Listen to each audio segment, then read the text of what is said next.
वर्तमान बाजी राति 9टा जो समय समस्ते विश्राम नेउछंती किंतु दर्शक बंधु आपण देखुतबा ए दृश्यटी हेउछि जाजपुर बड़ मेडिकल रो दृश्य जेउठी नर्सिंग स्टाफ माने स्ट्राइक करूछंती। जदि आमे स्वास्थ्य कथा कहिबा ताहले डाक्टर को सहित नर्स मानक भूमिका बेस गुरुत्वपूर्ण किंतु जदि नर्स माने राजरास्ता को ओल्हेबे ताहले स्वास्थ्य रो व्यवस्था किभली भाव को जीव ए सबु आपण माने देखि पारुथबे। आम सहित किछि नर्सिंग स्टाफ माने अछंती आसन तांका प्रतिक्रिया नेबा से माने कोन कहउछंती एवं किभली भाव रे स्वास्थ्य व्यवस्था रहिछि ए सब विषय आलोचना करिया। फर्स्ट मैडम आपण को स्वागत करूछु न्यूज 18 को कोन कहबे आपण आंदोलन करिसंती आपनकर कोन रहिछि मतामत। नमस्कार मैडम, नमस्कार ओडिसावासी। प्रथमे मु क्षमा मागिया चाहिए 4.5 कोटी ओडिसावासी को कहीं आमे नर्सिंग ऑफिसर हेचु केवल रोगी मानकर सेवा करने किंतु सेवा एबे बंद करिकी आमे दुर्भाग्यवशतः एठी स्ट्राइक रे जोग देइचु। सेटा गोटे बड़ दुर्भाग्यजनक कथा आम पाई। तापरे गोटे कथा हला जे सरकार आम कथा जेते पर्यंत सुनी नांती आमे भी कौन करबो आम लड़ाई पाई आमे लड़ुचु एटा आमे जानिचु किंतु आमे दुखित भी जे आम रोगी माने सफर होचनी। आमे जहाँ आपण उपरस्थ कर्तृपक्ष शुणीचु सूचना पाइचु रोगी सेवार किसी व्याघात घटुनी। मैडम आमे रूट लेवल रो केयर दे आसीचु आमे जानिचु एक्चुअली ट्रू फैक्ट कथाटा कौन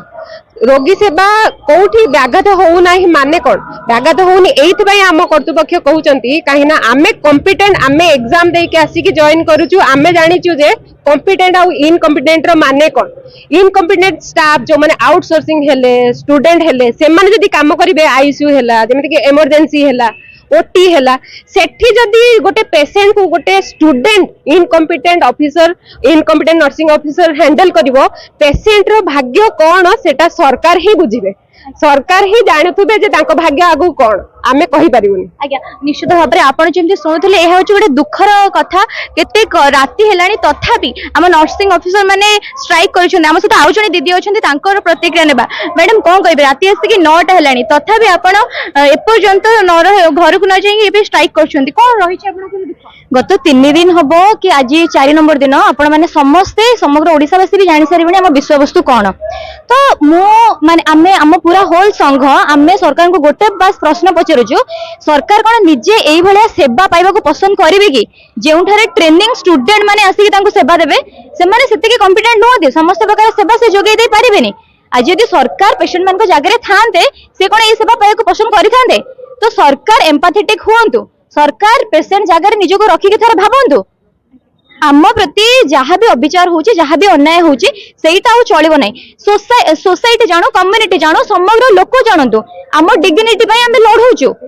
एटा छोट कथा नै समस्त को निजर दाबी रखिबा को एठी जेहेतु आमे गोटे गणतांत्रिक राष्ट्र रे वर्तमान चली आसुचु आम दाबी आमे रखिबु सेटा हमर माने मौलिक अधिकार तो सेथुर हमको वंचित करा जाय कि एस्मा एक्ट लगैचंती हमको जेल रे पुरै देबे आमर एलओपी हम आब्सेंट पड़ सर्विस बुक रे गार बाजी जीव एई सब धमक कहा को सुनाउचंदी सरकार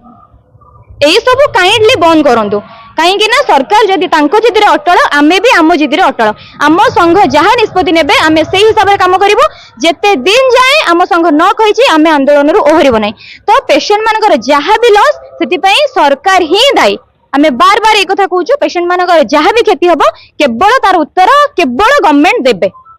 निश्चित भाव में आपड़ जमी शुणुले कि जहाँ भी सरकार रही रूल रेगुलेशन से सबको से फॉलो करुँच निजर स्ट्राइक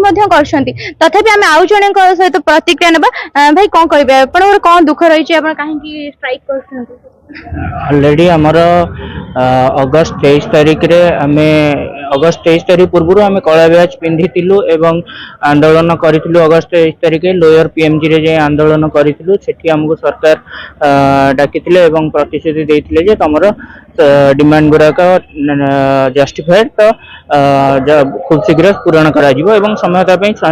समय मागिथिले सरकार गोटे मास समय मागिथिले किंतु गोटे मास बीतीगला किछि हेले सरकार आडू लिखित भाव में किछि आसिला नै तेणु आज आम आंदोलन को ओल्लैलु जहाँ फल आज रोगी सेवार व्याघात होउची एवं जे पर्यंत आमर 10 दफा दाबी बा डिमांड फुलफिल न होईची आम आंदोलन रु ओहरिबु नै। ନିଶ୍ଚିତ ଭାବରେ ଆପଣ ଶୁଣୁଥିଲେ ଯେପର୍ଯ୍ୟନ୍ତ ତାଙ୍କର ଦାବି ପୂରଣ ନ ହୋଇଛି ସେ ପର୍ଯ୍ୟନ୍ତ ସେମାନେ ଆନ୍ଦୋଳନରୁ ଓହ୍ଲେଇବେ ନାହିଁ ବୋଲି ପ୍ରତିକ୍ରିୟା ରଖିଛନ୍ତି। ଆମ ସହିତ ଆଉ ଜଣେ ମଧ୍ୟ ଭାଇ ଅଛନ୍ତି ତାଙ୍କ ପ୍ରତିକ୍ରିୟା ନେବା। କଣ କହିବେ ଦାବି କଣ ରହିଛି କାହିଁକି? ଦାବି ଆମର ନମସ୍କାର ଓଡ଼ିଶାବାସୀଙ୍କୁ। ଆମର 10ଟା ମୁଦ୍ଦା ରହିଛି, ଯୋଉଟା 10ଟା ମୁଦ୍ଦା ଆମର ଓଡ଼ିଶା ସରକାର ଜାଣିଛି। ଆମର ଲୋକଙ୍କ ସରକାର, ମୋହନ ସରକାର, ଯୋଉ ସରକାର କି ଲୋକଙ୍କ ପ୍ରତି ବା ସମିତିଙ୍କ ପ୍ରତି ଆବେଦନଶୀଳ ଅଛି। କିନ୍ତୁ ଆମର 4 ଦିନ ଭିତରେ ଯିବା ସତ୍ତ୍ୱେ ବି ଏପର୍ଯ୍ୟନ୍ତ ସରକାର ଆମ ପ୍ରତି କୌଣସି ଗୋଟେ ଷ୍ଟେପ୍ ନେଇନାହାନ୍ତି, ଯୋଉମାନେ କି ଯାହା ଫଳରେ କି ରୋଗୀମାନେ ବହୁତ ଅସନ୍ତୁଷ୍ଟ ଅଛନ୍ତି, ରୋଗୀ ସେବାରୁ ମୁକ୍ତ ହେବାର ଅବସ୍ଥା। ନିଶ୍ଚିତ ଭାବରେ ଆପଣ ଯେମିତି ପ୍ରତିକ୍ରିୟାରେ ଶୁଣୁଥିଲେ କି ରୋଗୀ ସେବାରେ ବ୍ୟାଘାତ ଘଟୁଛି ଏବଂ